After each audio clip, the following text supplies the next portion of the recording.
오늘 말씀은 잠언 3장의 말씀이에요. 1절에서 8절까지 말씀. 1, 2절 말씀 제가 먼저 좀 보겠습니다. 내 아들아 나의 법을 잊어버리지 말고 네 마음으로 나의 명령을 지키라. 그리하면 그것이 내가 장수하여 많은 해를 누리게 하며 평강을 더하게 하리라 라고 하고 있어요. 여기에서 내 아들아 라고 하면서 지혜를 온전히 전달하는 어떤 이상적인 아버지의 형상으로서 이 잠언이 지혜의 아버지 그리고 지혜의 여인의 목소리로 우리에게 다가오고 있다고 제가 설명을 드렸었습니다. 그래서 나의 법을 잊어버리지 말고 내 마음으로 나의 명령을 지키라 라고 하고 있는데 여기서 이 아버지로 나온 그 지혜는 자신의 말을 들으라 라고 하고 있는데 이 말이 반복이 지금까지 좀 되어온 표현이긴 해요. 우리가 저번에 다뤄봤지만 아버지라는 이 이미지는 인간의 이미지예요. 그러니까 지혜의 목소리를 듣는 우리 모두가 아들로 여기에서는 지금 상정이 되어 있는데 아버지가 이 아들에게 말하는 거예요. 그래서 나의 법을 잊어버리지 말고 내 마음으로 나의 명령을 지키라. 근데 이 아버지가 말하는 나의 법과 나의 명령이라는 그런 것들이 하나님의 지혜에서 벗어나 있는 것이라면은 아버지는 사실상 신성모독의 죄를 짓고 있거나 하나님께 범죄하고 있는 것이죠. 그러니까 자신의 가르침을 절대화한 거잖아요. 이것이 하나님의 뜻이 아닌데도 절대화한 건데 그런 것이 아니라 여기에서는 이상적인 아버지이기 때문에 하나님의 뜻, 하나님의 지혜를 온전하게 전달하는 아버지의 모습으로 볼 수가 있겠습니다. 우리의 상황 속에서 볼 수 있는 것은 권위에 대한 문제도 있는 것 같아요. 그러니까 이 아버지라는 이미지는 우리와 같은 인간의 모습이거든요. 여인이라는 이미지도 똑같아요.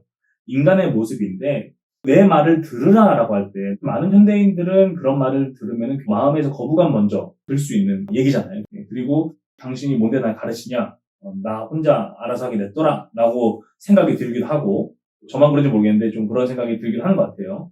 그런데 이 권위에 대한 부분은 참 신비한 부분이 있는 것 같아요. 왜냐하면은 분명히 하나님께서 우리가 그 하나님의 뜻과 또 하나님의 지혜와 하나님의 말씀을 학습하고 배우고 거기에 그 말씀으로 훈련받기 위하여서 하나님께서 세워놓으신 장치들이 있어요. 가르침의 수단들이 있어요. 수단. 근데 그 수단들이 인격을 가진 인간이에요. 그래서 우리가 어머니와 아버지가 되면은 우리 자녀에게 그러한 수단으로서 우리가 하나님의 뜻을 섬겨야 되겠죠. 아들이나 딸이 하나님의 뜻을 올바로 알고 분별하고 그 가운데 성장할 수 있도록 우리가 역할을 감당해야 되는 그런 부르심이 우리가 이제 있는 거겠죠. 또 우리 부모님도 그런 부르심을 받고 우리를 낳으시고 기르셨을 거예요. 그리고 여기 있는 이 목회자도 마찬가지예요. 하나님이 세우신 그런 수단이고 장치예요. 여러분들의 영적인 성장과 여러분들이 신앙적인 사유를 하고 또 삶 가운데 예수 그리스도 안에서 승리하며 살아갈 수 있게 또한 공동체가 연합하여서 우리가 한 마음과 한 뜻으로 그리스도를 섬길 수 있게끔 어찌 보면 하나님께서 세우신 수단들이죠. 그런 면에서 이 권위라는 것이 그냥 내가 말하니까 너 내 말 들어 이게 아니라 우리가 하나님을 경외하면서 이것을 바라볼 때에는 하나님께서 나의 영혼을 위해서 세워두신 장치이구나 라는 것을 우리가 인정하는 그 자리까지 나아갈 수 있는 거예요.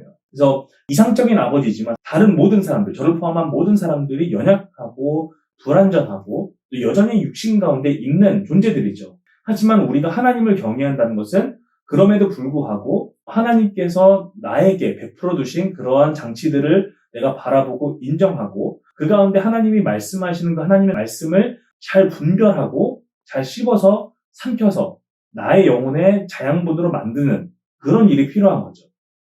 저번에 그런 말씀이 있었어요. 지혜가 그 아들이죠. 나의 영혼을 보호하는 것. 모든 악의 길과 음녀의 길로부터 지혜가 나의 영혼을 보호하는 차원과 내가 지혜롭게 분별하는 차원이 있어요. 이 두 가지가 동시적으로 있어요. 능동적인 차원과 수동적인 차원이 동시에 있어요.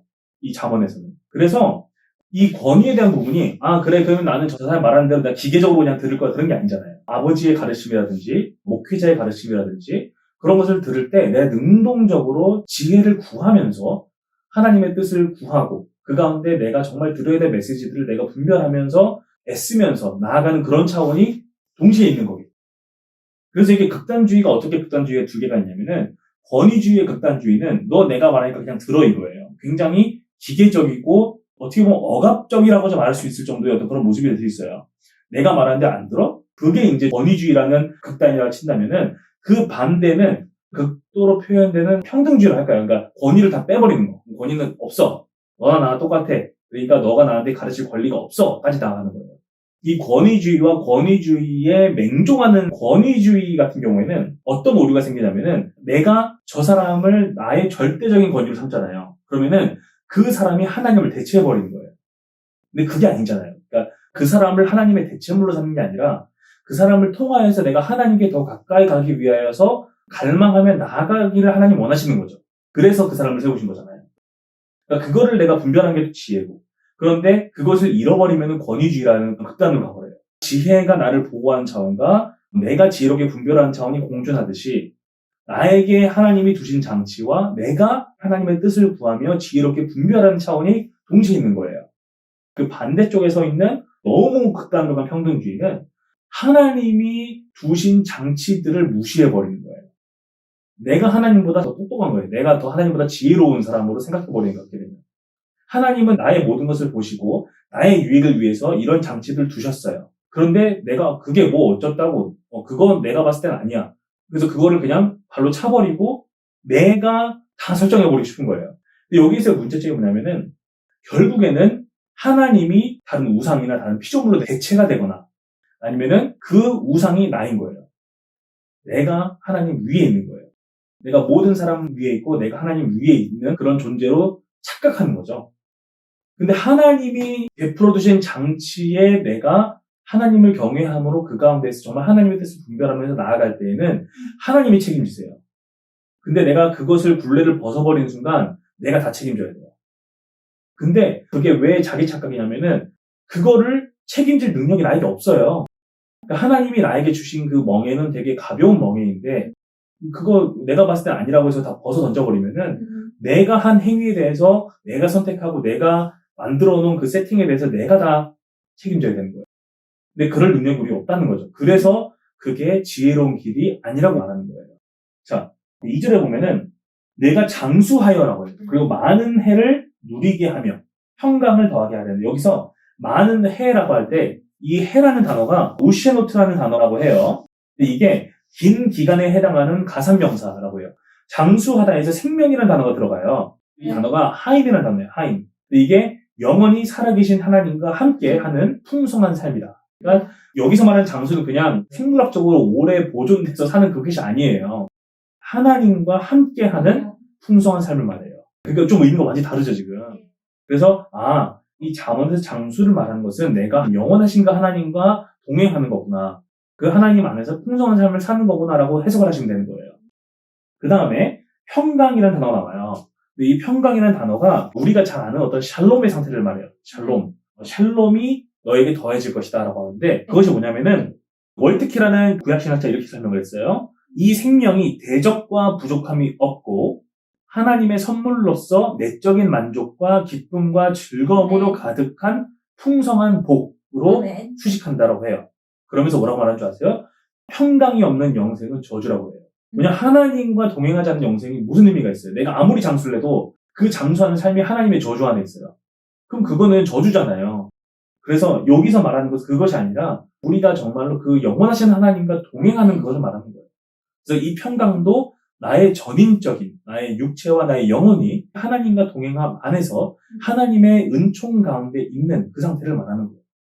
그래서 그 위에 보면은 내가 지혜의 말을 따를 때 그러니까 조건이에요. 위에는 조건이고 아래는 그 조건에 대한 결과예요. 내가 장수하여 많은 해를 누리게 하며 평강을 더하게 하리라 라고 약속하고 있습니다. 3절에서는 인자와 진리가 내게서 떠나지 말게 하고 그것을 내 목에 매며 내 마음 안에 새기라. 4절에 그리하면 내가 하나님과 사람 앞에서 은총과 귀중히 여김을 받으리라 라고 했습니다. 인자와 진리에서 인자는 많이 들어보신 단어 헤세드라는 단어 있어요. 헤세드. 사랑, 인자 이렇게 써요. 영어로는 love라 돼 있을 거예요. 그리고 진리가 진실함에 가까워요. 의미가. faithfulness라 돼 있을 거예요. 인자와 진리 혹은 사랑과 진실됨 이 두 가지 말하는 것 같아요. 그래서 하나님과 사람 앞에서의 사랑과 진실함을 말하고 있어요. 왜 그러냐면은 4절에 보면은 그리하면 내가 하나님과 사람 앞에서라고 결과를 말해요. 그러니까 조건이 하나님과 사람 앞에서 될 때 결과가 하나님과 사람 앞에서 된 거거든요. 그래서 우리가 하나님 앞에서만 인자와 진실됨 말하는 게 아니라 사람 앞에서만 인자와 진실됨 말하는 게 아니라 하나님과 사람 앞에서 인자와 진실됨을 떠나지 말게 하라라고 하는데 네. 구체적인 표현들이 있어요. 내 목에 매며 네. 내 마음판에 새기라라고 하고 있어요.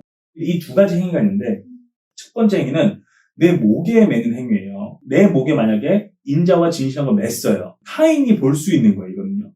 두 번째, 내 마음판에 새기는 것은 나의 마음에 인자와 진실한 것을 내재화시키고 그렇죠. 내면화시키는 것을 말해요.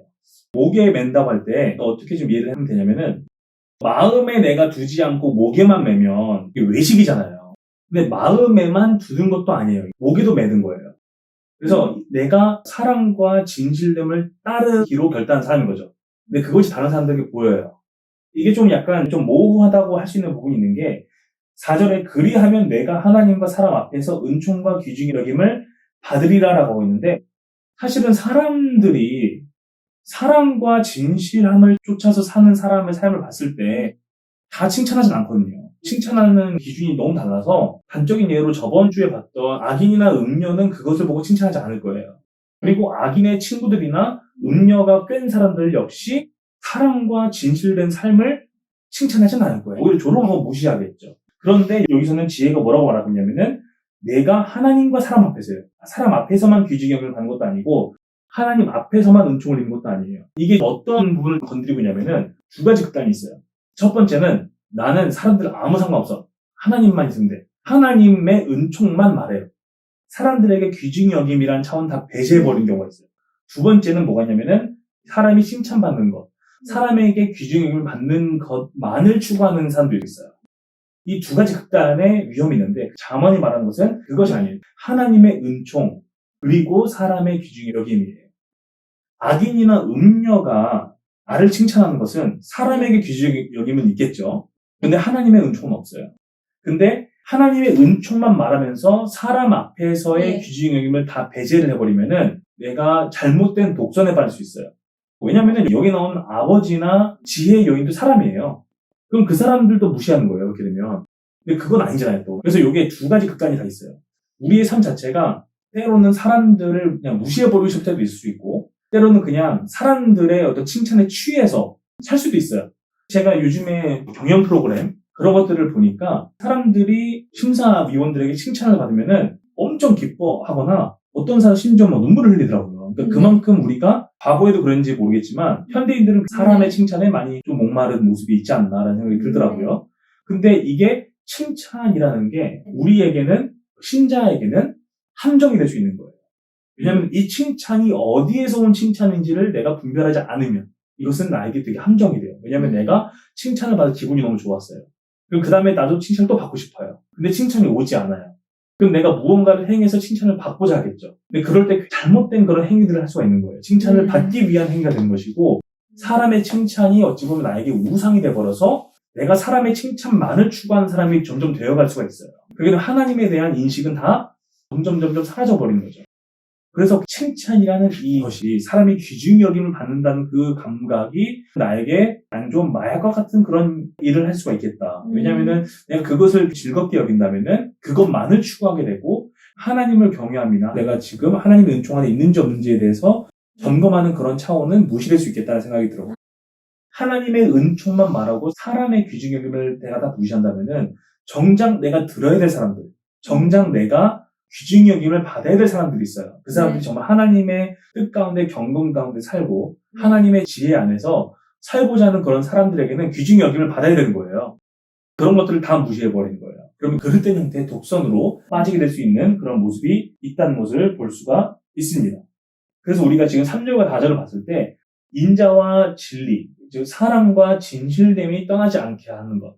그 삶은 하나님 앞에서의 삶이고 또한 사람 앞에서의 삶이에요. 하나님은 내 마음을 보시죠. 그것을 내 마음에 새기는 차원과 이것을 내 목에 걸어서 내가 그러한 지혜를 부끄럽게 여기지 않는 것. 즉 신약의 표현으로 하면 그리스도를 부끄럽게 여기지 않는 것을 말해요.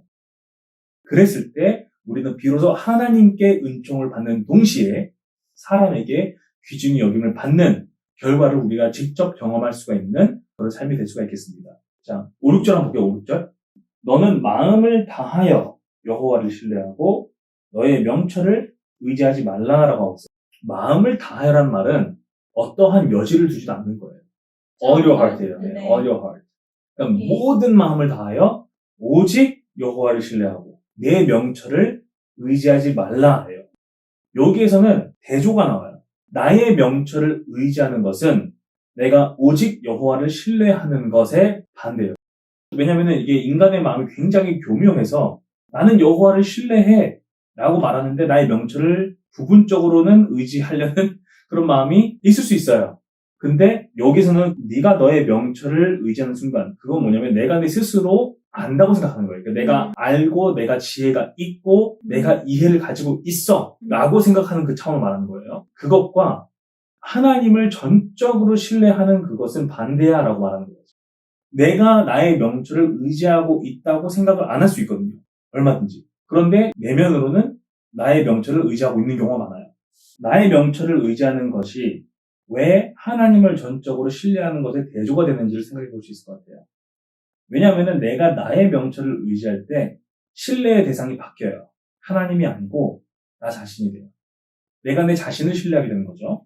근데 여기서 문제가 뭐냐면은 내가 나의 명철을 의지한다는 것은 내가 보는 나의 지평을 전부로 산다는 거예요. 거기에서 문제가 생겨요. 오류죠, 오류. 하나님은 모든 것을 아시는데 하나님을 신뢰하는 대신에 내가 나를 신뢰하는 순간 나는 내가 보는 게 전부라고 생각해요. 그리고 가치 판단을 거기에서 내려요. 거기에서 오류가 발생하고 그리고 내 자신에 대한 착각, 내 자신이 믿을 만한 존재로 생각하는 거였거든요. 믿을 만한 존재라고 생각을 하는 것 자체가 착각이죠. 내 자신의 연약함과 무지함과 허점투성이인 내 자신을 못 보기 때문에 하는 생각이거든요. 그게 자기 착각이 없으면은 일어나지 않는 현상이긴 하죠. 그리고 다른 어떤 피조물에게 그것이 사물이든 동물이든 사상이든 사람이든 간에 그 피조물에게 내가 기대고 그것을 바탕으로 나의 가치 판단의 기준을 세우는 것도 발생을 해요. 하나님 대신에 다른 것에 기대는 거죠. 그리고 결국에는 이 모든 것을 통해서 월트키라는 신학자가 다시 한번 말하기를 도덕적인 질서와 유산과 약속의 배후에 계시는 이스라엘의 언약의 하나님을 보지 못하고 그를 저버리게 되는 결과로 나아가게 된다고 하고 있습니다.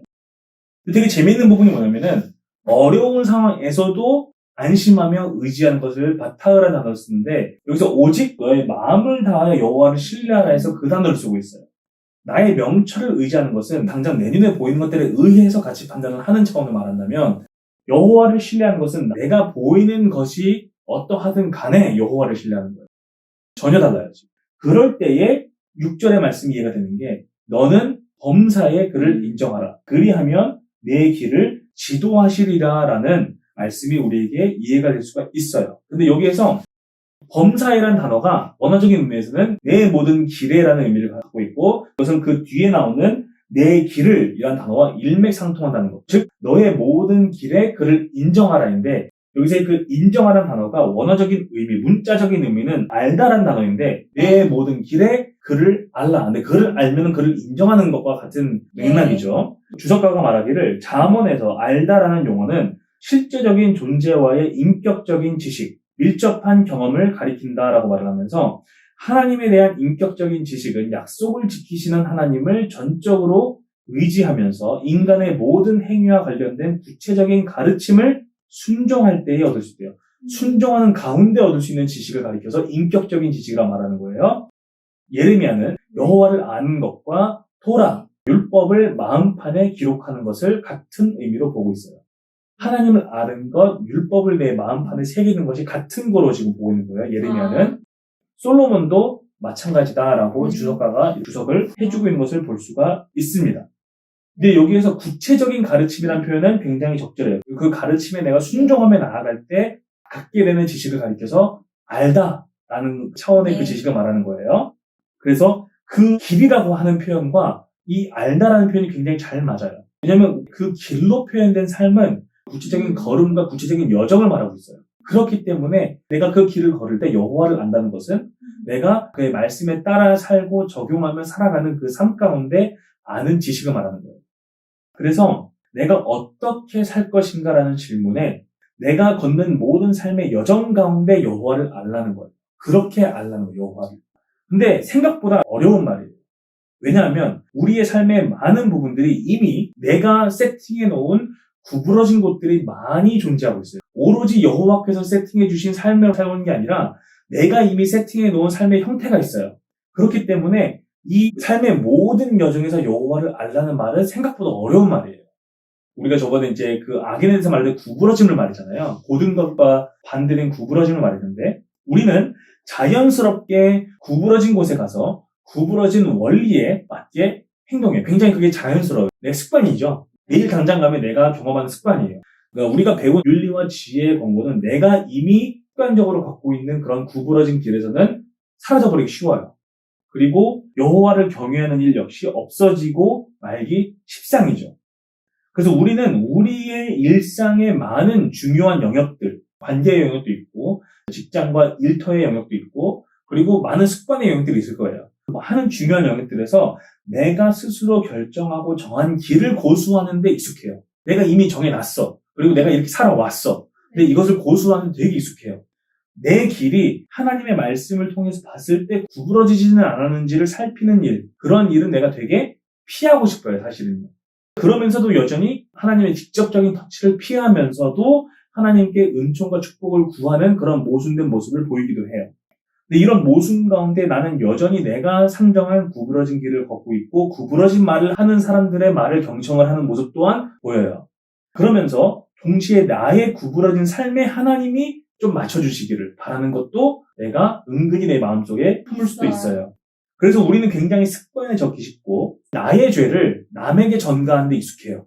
내가 하는 게 회개해야 되는 건데 그걸 남에게 전가하기 되게 익숙하고 내가 가진 구부러짐을 똑바른 곳으로 보고자 애쓰는 그런 모습도 내 안에 있어요. 그리고 그 가운데 파묻혀서 하루하루를 보내는데 익숙하죠.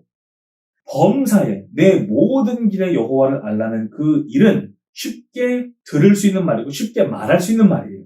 그런데 실천하기는 굉장히 어려운 말입니다. 정말 이것을 내가 실행한다고 한다면은 당장 오늘 내가 그동안 구축해온 습관, 판단, 심지어 관계들 그런 것들이 전부 다 흔들려 버려요. 그렇기 때문에 어려운 거예요. 근본부터 이 하나님의 말씀이 흔들어 버리니까 내가 끝없이 이것을 외면하는 모습 가운데 스스로를 발견하게 되는 거예요.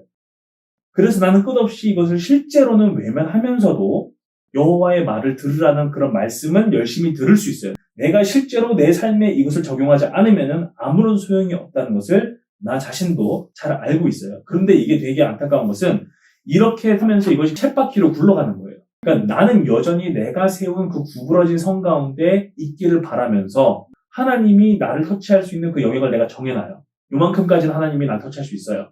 하지만 나의 모든 길에 여호와를 신뢰하는 것까지는 아니야. 그런 게 내 안에 있는 모순이 있는 거예요.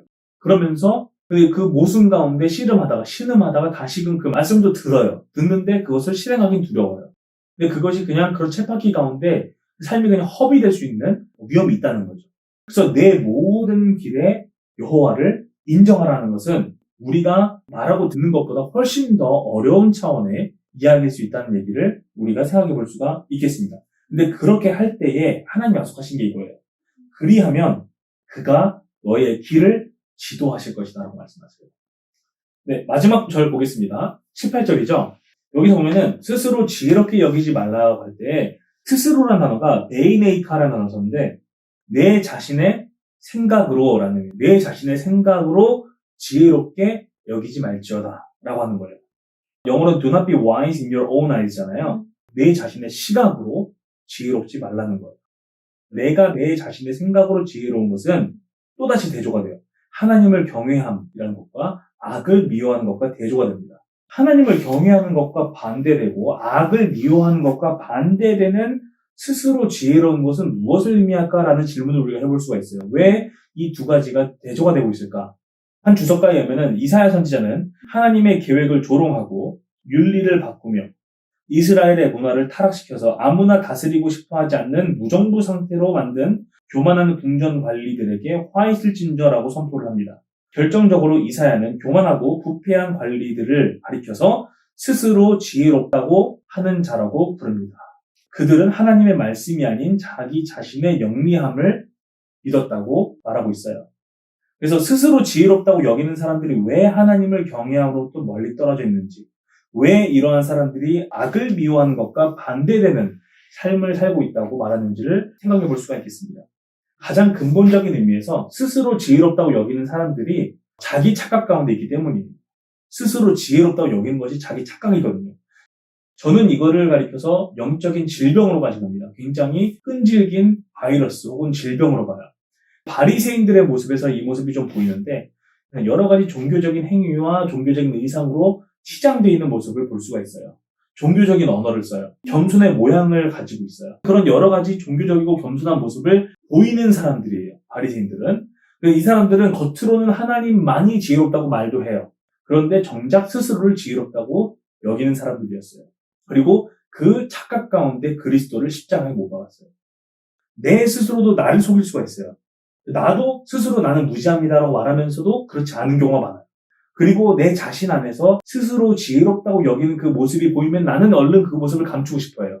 겸손한 모습으로 치장하고 싶어 하고 겉으로는 그걸 숨겨요. 나는 무지합니다. 하나님만이 지혜로우시죠. 그러면서 다시 속으로는 난 굉장히 지혜로운 사람이야 라고 막 외치고 있어요. 교만한 마음이 막 시도 때도 없이 막 튀어나와요. 이거 막 감추고 싶어요. 마음은 교만하고 겸손의 모양은 입고 있고 매우 비참한 그 굴레 속에서 쳇바퀴 돌듯이 결국에는 스스로 지혜롭다고 여기는 뻔한 결론을 벗어나지 못하고 있는 모습인 거예요. 그러니까 이게 얼마나 깊은 외식이에요. 외식이 점점 굳어지는 거죠. 그래서 스스로 지혜롭다고 여기는 이 대단한 착각은 깊은 영적인 질병과 같다라고 우리가 생각해 볼 수가 있습니다. 영적인 질병은 뽑아내야 되거든요. 그 생각은 안 하고 계속 그 안에서 내가 스스로 지혜롭기 때문에 내가 해결할 수 있다고 생각하는 거죠. 내 보잘것없는 능력으로는 이것을 극복할 수 없다는 철저한 인식에 도달하지 못했기 때문에 끊임없이 이 쳇바퀴 속에서 스스로 구르고 있는 거예요. 이게 만약에 내가 정말로 나보다도 큰 내 능력 이상의 영적인 질병이라고 내가 정말 철저하게 인지하면은 이것을 나의 능력과 나의 선함으로 고쳐나갈 수 있는 것이 아니라 오직 내 영혼의 의사이신 그리스도께서만이 이 질병을 고칠 수 있습니다라고 내가 그리스도께 이걸 다 내어드려야 되거든요. 내 자신을 부인해야 되거든요. 스스로 지혜롭다고 여기는 사람이 내가 하는 행위나 내가 하는 생각에 자신감이나 확신을 갖기가 쉬워요. 왜냐하면은 나의 완전히 소망 없음을 고백하지 않고 나 자신에게서 어떤 지혜의 근거들을 찾았기 때문에 확신에 차요. 하지만 이런 삶은 잠언에 따르면은 하나님을 경외하는 삶과는 거리가 멀다라고 말을 하고 있고 악을 미워하는 삶과도 거리가 멀다라고 말하고 있어요. 결국에는 하나님이 아닌 비참하기도 자기 자신에 취해서 사는 삶일 뿐인 거예요. 이렇게 되면 쳇바퀴 속에서 계속 굴러가는 비참한 현실을 사는 것 뿐인 거예요. 이런 삶의 모든 고치장을 하나님이 벗기실 날이 와요. 예수님께서 이걸 예언하셨어요. 그가 다시 오시면은 산에 숨든 바위 뒤에 숨든 모든 사람의 그 모든 것들이 다 빛 가운데 드러난다고 하셨어요. 그래서 모든 거치장이 벗겨지고 모든 외식의 가면들이 다 벗겨지는 거예요. 그리스도께서는 종말 때 그렇게 하시겠다고 말씀하셨는데 그 속에 있는 모든 우상 숭배, 자기 자신에 대한 숭배죠. 갖가지 모든 사악한 외식의 실제들이 다 드러날 때 얼마나 초라하겠어요. 내가 내 스스로에 취해서 그런 삶 가운데 살았던 게 빛 가운데 그게 다 드러날 때 얼마나 비참하겠습니까? 그래서 우리는 오직 하나님께 도피해야 되는 거예요. 내 자신에게 도피처를 삼는 게 아니라 하나님께 도피해야 되는 거예요. 나에게 얼마나 철저하게 지혜가 없는지를 깨닫는 것. 그리고 이 깨달음에 내가 철저하게 거하는 것. 하나님 정말로 나는 내 스스로는 이것을 할 수가 없습니다라는 그 고백. 내가 오직 여호와께 도피합니다. 내가 오직 그리스도께 도피합니다. 는 그 고백을 날마다 하는 것. 그래서 하나님께로부터만 지혜를 공급받기를 갈구하는 것. 나에게 정말 없으면은 갈구하게 되거든요. 하나님께.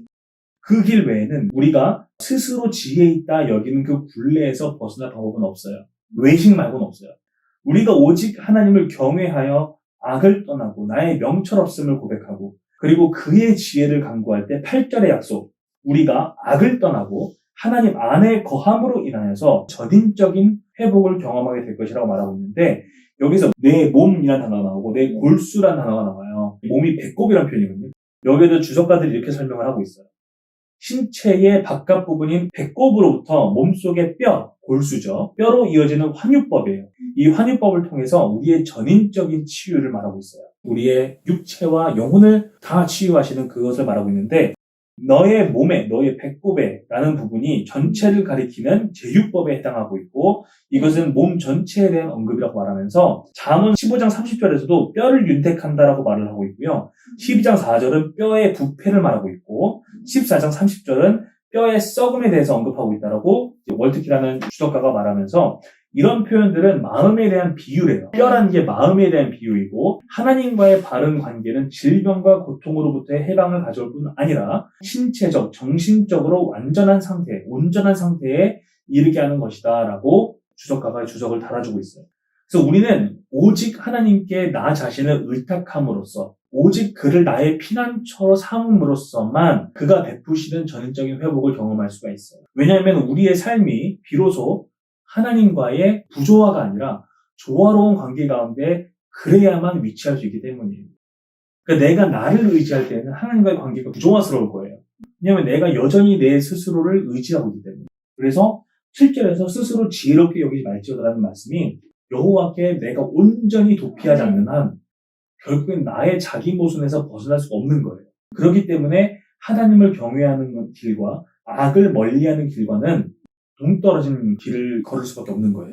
그래서 8절에서 내 몸에 양약이 되고 내 골수를 윤택하게 하리라라는 말씀은 내가 정말로 하나님께 온전히 도피할 때 하나님께서 나의 육체와 나의 정신과 나의 영혼을 전인적으로 회복시키실 것이다라는 약속을 해주시고 있는 모습을 우리가 볼 수가 있습니다. 네, 기도하겠습니다.